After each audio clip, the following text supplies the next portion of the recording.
राधे राधे गुरुजी। जी। गुरुजी मेरा एक प्रश्न है कि जैसे हम लोग नाम जप करते हैं तो कुछ लोग बोल के करते हैं और कुछ लोग अपना मनी में करते हैं, तो कौन सा श्रेष्ठ है? दोनों श्रेष्ठ हैं।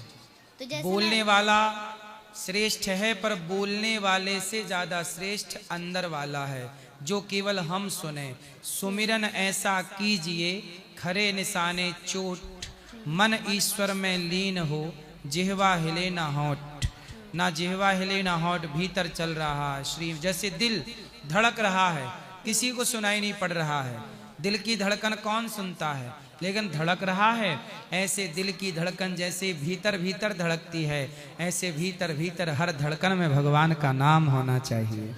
बाहर का नाम हो तो लोग सुनेंगे, उनका भी उद्धार होगा, पर बाहर भी श्रेष्ठ है भीतर भी, पर दोनों में भीतर का ज्यादा श्रेष्ठ है। इसे अंतर्मुखी कहते हैं। गुरुजी मैं आपको राधा जी के 28 नाम सुनाना चाहती हूँ। सुनाओ। राधा राशेश्वरी रम्या कृष्ण मंत्रादि देवता सर्वाद्या सर्ववंद्या वृंदावन विहारिणी वृंदाराध्या रमा शेष गोपी मंडल पूजिता सत्या सत्यपरा सत्यभामा श्री कृष्ण वल्लभा वृषभानुसुता गोपी मूल प्रकृतिश्वरी गांधर्वा राधिका रुक्मणी परमेश्वरी प्रात प्रता पूर्णा पूर्ण चंद्र विमानना भुक्ति मुक्ति प्रदा एव भव्यादि विनाशिनी। राधे राधे गुरुजी। वाह, सुंदर। राधे राधे गुरुजी। जी। गुरुजी मेरा प्रश्न ये है कि जो भक्ति है और दान है, इसे गुप्त रखना चाहिए कि शो ऑफ करना चाहिए? बता भी सकते हैं, गुप्त भी। बताना इसलिए चाहिए जी। कि जैसे आपने बताया कि आज मैंने 5 लोगों को भोजन कराया, तो आपसे सुनकर के सामने वाला भी शायद प्रभावित हो कि वो भी किसी को भोजन कराए। तो आपके बोलने से यदि वह भी दान के लिए, भूखे को रोटी देने के लिए प्रभावित हुआ, तो बोलना भी श्रेष्ठ है, बोलना भी श्रेष्ठ है और गुप्त रखना भी श्रेष्ठ है। इसलिए कुछ दान बोल दो और कुछ दान गुप्त रख लो। अच्छा, ऐसा। ठीक है। महाराज जी एक प्रश्न और है हमारा, जैसे कि अदर धर्म के जो मुस्लिम लोग होते हैं, हालांकि जैसे वो लोग उस तरह का काम करते हैं, हालांकि मैं उन बच्चों को पढ़ाता हूं, तो जो उनका जो धन होता है, जो पैसा देते हैं, तो क्या हमें उनसे लेना चाहिए? अब आप टीचर हैं? जी जी। तो आप कोचिंग चलाते हैं? जी जी।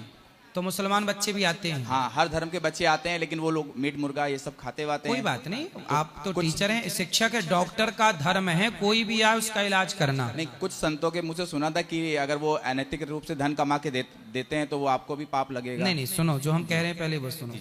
डॉक्टर के पास कोई भी आए और डॉक्टर का धर्म है उसका इलाज करे। डॉक्टर ये ना देखे कि ये हिंदू है कि मुसलमान है कि सिख है कि ईसाई, वो उसकी रक्षा करे। जैसे जब लक्ष्मण जी पर संकट आया तो सुखैन वैद्य को हनुमान जी लाए, तो उस वैद्य ने मना कर दिया, बोले मैं रावण का वैद्य हूँ, लंका का वैद्य हूँ, राम तो शत्रु हैं रावण के, मैं राम की मदद नहीं करूंगा। तब वहां बताया गया प्रॉपर, वाल्मीकि रामायण में लिखा है कि वहां पर सबने बोला कि वैद्य जी आप वैद्य हैं, और वैद्य के लिए कोई शत्रु नहीं होता और कोई मित्र नहीं होता, वैद्य वैद्य होता। तुम इलाज करो, तुम्हारा धर्म इलाज करना। ऐसे टीचर है, आप शिक्षक हैं, आपका धर्म है पढ़ाना, धर्म है पढ़ाना, सही पढ़ाइए और पढ़ा करके। शिक्षा तो वैसे निःशुल्क होनी चाहिए गुरुजी, मैं लेकिन आप यदि अपनी मेहनताना शुल्क लेते हैं तो लेना कोई पाप नहीं है। जी, मैं कुछ बच्चों को निःशुल्क पढ़ाता भी हूँ, हाँ। लेकिन शो ऑफ नहीं करता हूँ। हाँ। और मेरी एक इच्छा है, आप जो ऐसा स्कूल बनाने के लिए विचार कर रहे हैं, मतलब भविष्य मेरी इच्छा है कि आपके साथ जुड़ने का। बिल्कुल, जब गौरी गोपाल विद्यालय बन जाए जी, जी। तो आप जैसे महान शिक्षकों की हम स्वागत करेंगे, सेवा करेंगे। राधे राधे गुरुजी।